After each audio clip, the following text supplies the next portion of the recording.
A major political and economic battle is unfolding on America's highways. The Trump administration has announced it will withhold $40.6 million in federal highway funding from California due to the state's alleged failure to enforce English proficiency requirements for commercial truck drivers. This move escalates a tense standoff between the federal government and the nation's most populous state, raising questions about public safety, immigrant rights, and the future of the supply chain. The announcement came from Transportation Secretary Duffy, who stated that these funds, part of the Motor Carrier Safety Assistance Program, would be withheld. This program helps the state pay for essential safety activities like roadside inspections and traffic enforcement. According to Duffy, California is the only state that refuses to comply with federal rules, ensuring truck drivers can read road signs and communicate with law enforcement, calling it a fundamental safety issue. The administration's position is rooted in both law and a recent tragedy. The legal justification comes from a federal regulation requiring English proficiency for commercial drivers, recently reinforced through an executive order signed by President Trump in April 2025, reversing a more lenient Obama-era policy. The administration argues that public safety is at risk when drivers cannot read traffic signs or speak with officials at checkpoints. This policy shift was tragically highlighted by a fatal crash in Florida on August 12, 2025. A truck driver, Harjinder Singh, holding a commercial license issued by California, reportedly made an illegal U-turn, causing a crash that resulted in 3 deaths. Investigators later found that Singh had failed an English proficiency test. The Trump administration points to this incident as a clear example of the dangers of lax enforcement.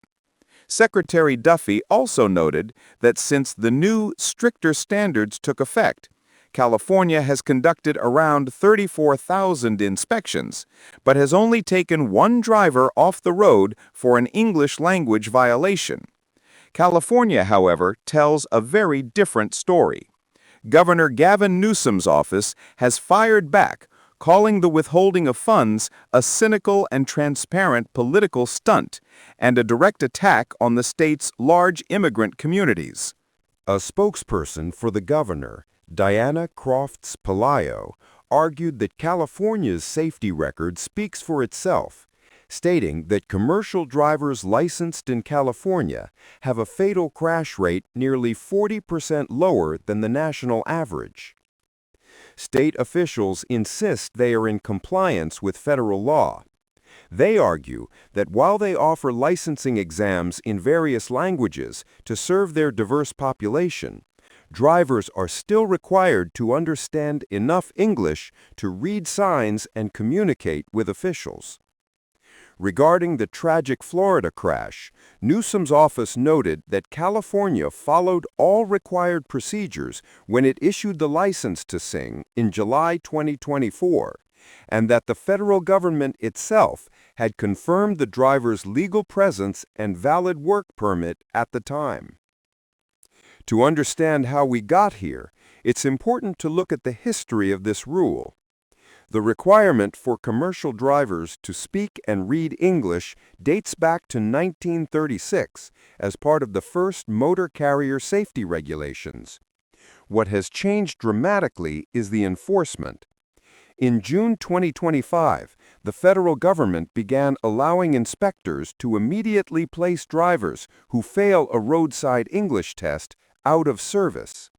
Previously, it was often just a citable offense. This change followed warnings sent in August to California, Washington, and New Mexico that they could lose federal funding if they didn't step up enforcement. Beyond the political fight, this rule is having a significant impact on the drivers themselves. The stricter enforcement has created a wave of fear and anxiety among immigrant truckers, many of whom are now enrolling in English classes to protect their livelihoods. During a roadside inspection, an officer can conduct an on-the-spot oral interview and ask a driver to identify and explain various road signs in English.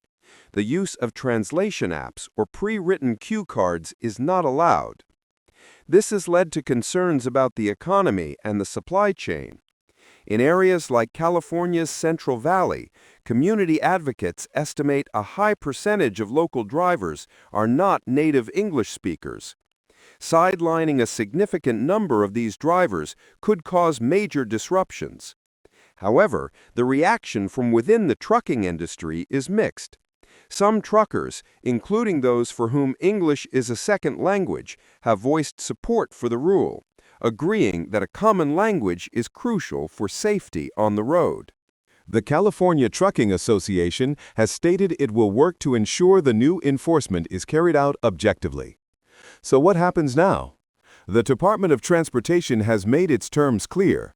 To have the $40.6 million restored, California must adopt and enforce the English language rules and prove that its state inspectors are testing drivers' English skills during roadside checks.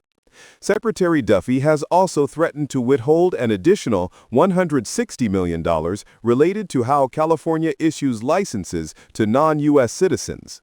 Governor Newsom's office has vowed to challenge the administration's action, likely setting the stage for a legal battle.